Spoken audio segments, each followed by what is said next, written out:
오늘 하나님 말씀은 사도행전 7장에 있는 말씀입니다.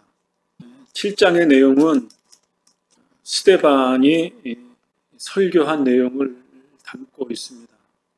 이스라엘 전체의 내용을 간략간략하게 거론을 하면서 당시에 가장 유대주의에 정통했던 대제사장들, 율법자들, 바리새인들 이런 사람들을 대상으로 설명을 하고 있는 것입니다. 그런데 결과적으로 어떻게 되냐면 54절에 이렇게 기록되어져 있습니다. 쉬운 성경입니다. 공유의 의원들은 스데반이 하는 말을 듣고 몹시 화가 나서 스데반을 보며 이를 갈았습니다. 이렇게 표현되어져 있습니다. 또 더 나아가서 57절에는 사람들은 귀를 막고 큰 소리를 지르며 모두가 스데반에게 달려들었습니다. 그리고 58절에는 스데반을 성 밖으로 끌고 나가서 그를 향하여 돌을 던졌습니다. 이렇게 말을 하고 있습니다. 그러니까 스데반의 공유의 의원들과 제사장들과 유대인들이 있는 앞에서 그들이 잘 아는 이스라엘의 역사를 간략간략하게 거론을 하면서 말을 한 것인데 어떻게 이렇게 이스라엘 역사를 말한 스데반에게 이를 갈고 분노하고 돌을 던져서 스데반을 죽였는가 하는 것입니다. 같은 이스라엘 역사를 다 알고 있음에도 불구하고 그들이 알고 있는 것과 스데반이 알고 있는 내용이 달랐다라는 것입니다. 팩트라고 하는 이스라엘의 역사는 동일한데 그것을 이해하고 있는 공유인들, 대제사장들, 유대인들과 스데반의 관점이 달랐다라는 것입니다. 잠깐, 약간 다르면 스데반을 돌로 쳐 죽였겠습니까? 그런데 뭐가 이렇게 가장 중요한 생명을 죽일 만큼 다른 관점이었을까 하는 거죠.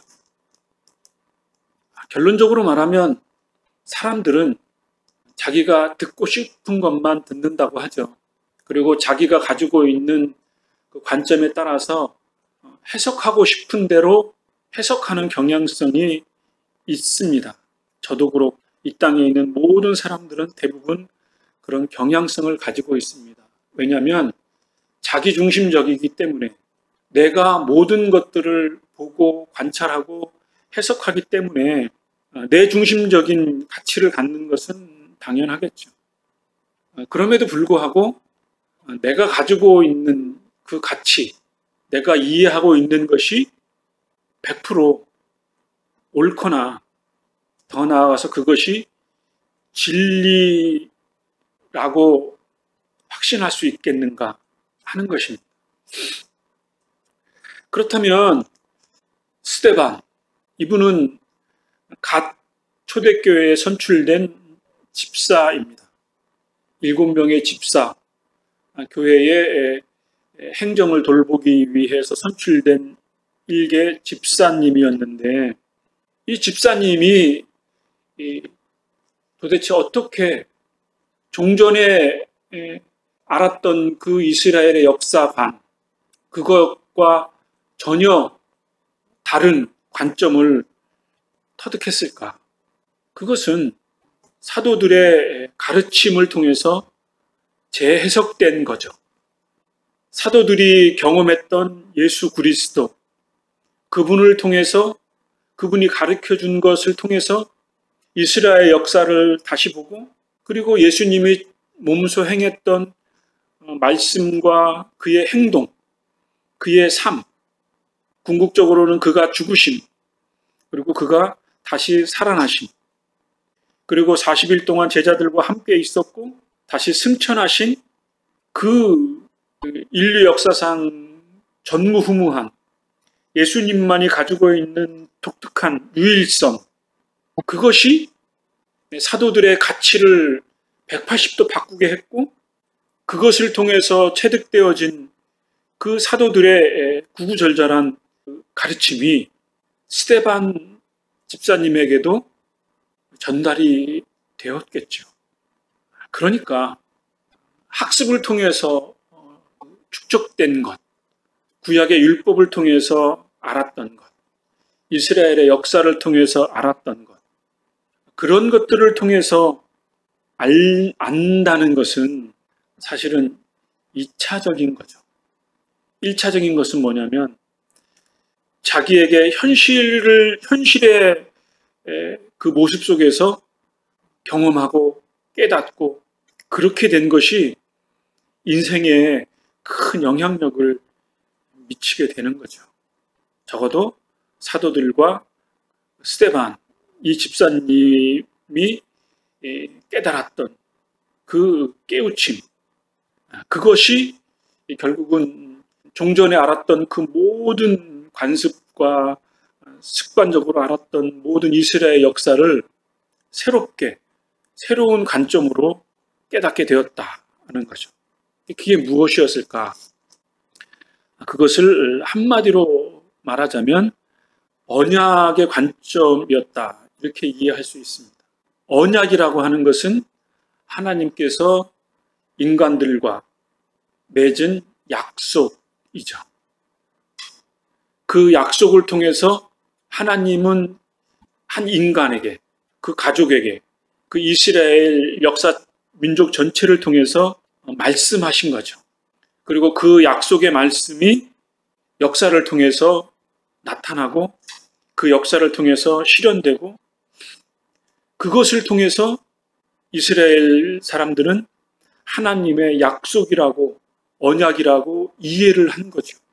그런데 여기에 단점이 무엇이냐면 그 언약을 통해서 정작 이루고자 하셨던 하나님의 진실한 뜻, 그것을 표면적인 언약만을 가지고 이해를 했기 때문에 공의의 의원들과 유대인들은 예수님을 십자가에 못 박혀 죽인 것이고, 사도들과 스데반 집사님은 그 언약의 내용의 의미까지도 드디어 예수 그리스도의 십자가 사건과 부활 사건을 통해서 하나님의 참된 언약의 의미를 깨닫게 되었다라고 하는 거죠.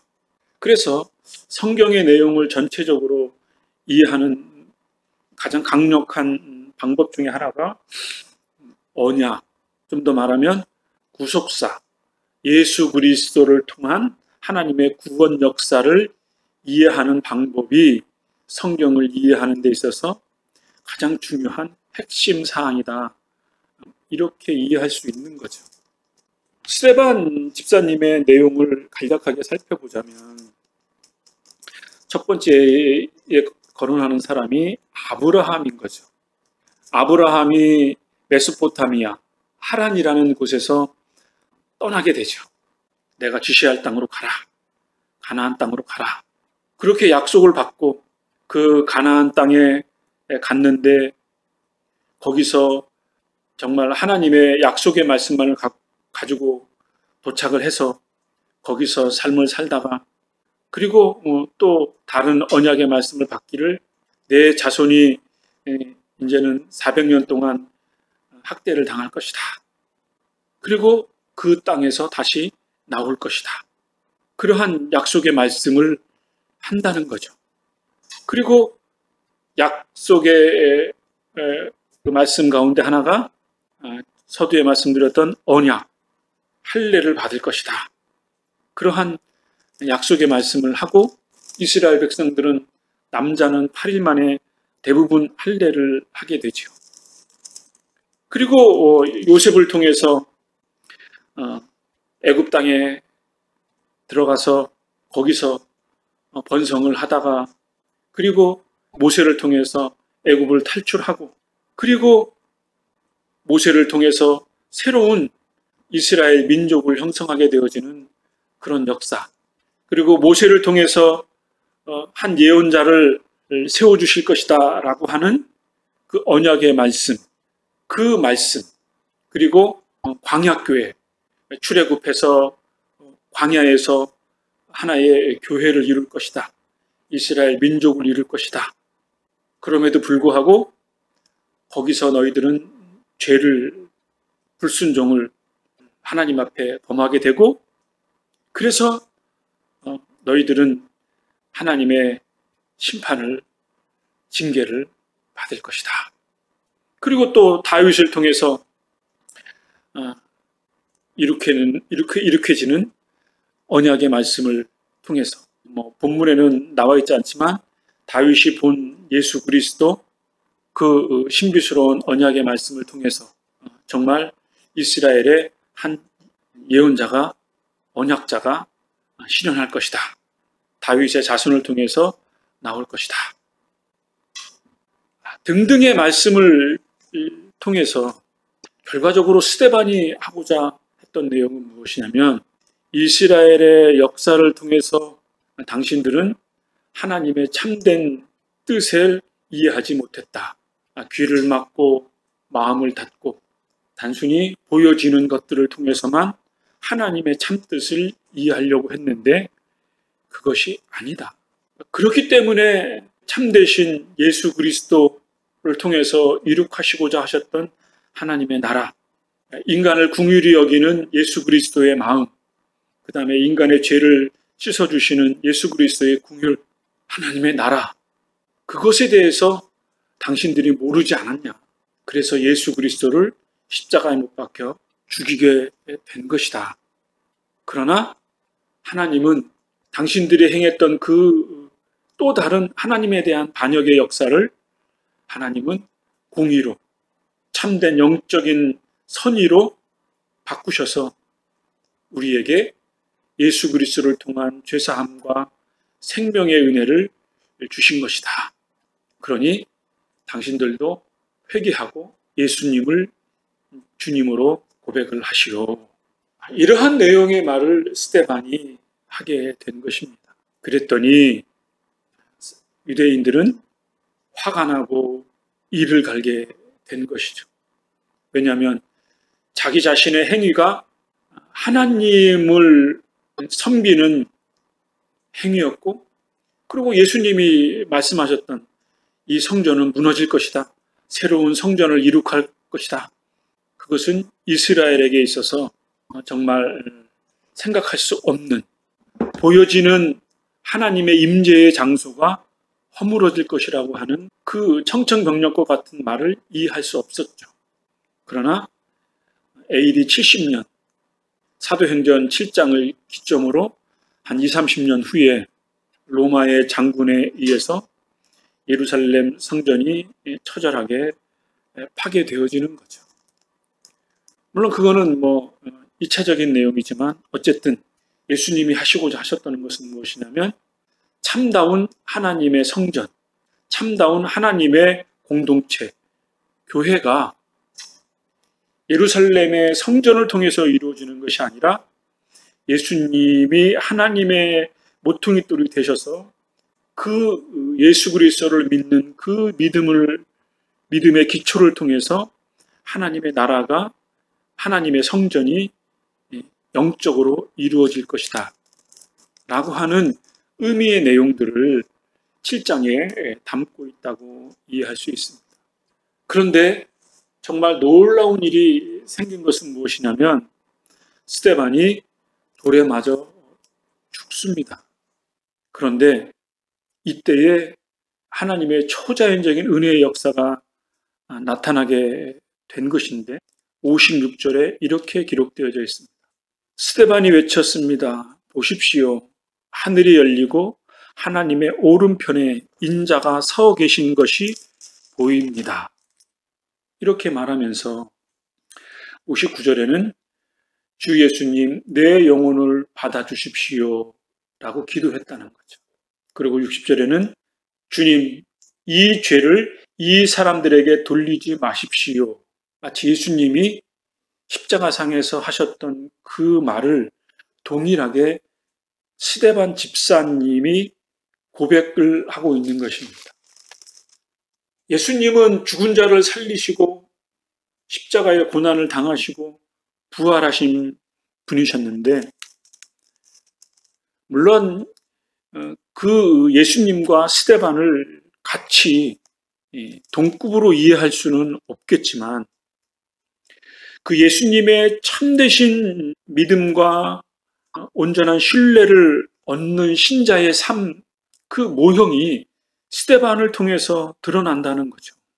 스데반이 억울하게 죽는 그 상황 속에서 스데반이 영적으로 보았던 것은 하늘이 열리고 하나님 우편에 예수님이 계신 것을 스데반이 목격하게 되었다라는 거죠.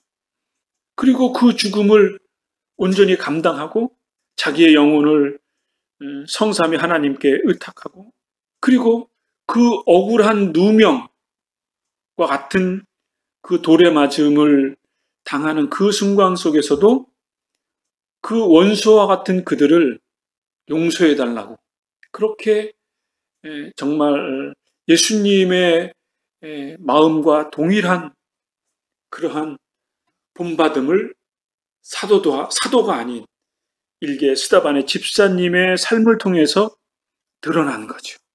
사도가 그랬다 그러면, 야, 사도니까 예수님 앞에 3년 동안 교육을 받았으니까 그러려니 하지만, 스데반 집사님이라고 하는 일개 집사님이 이러한 숭고한 삶, 정말 온전한 영적인 삶을 구현해냈다는 거죠.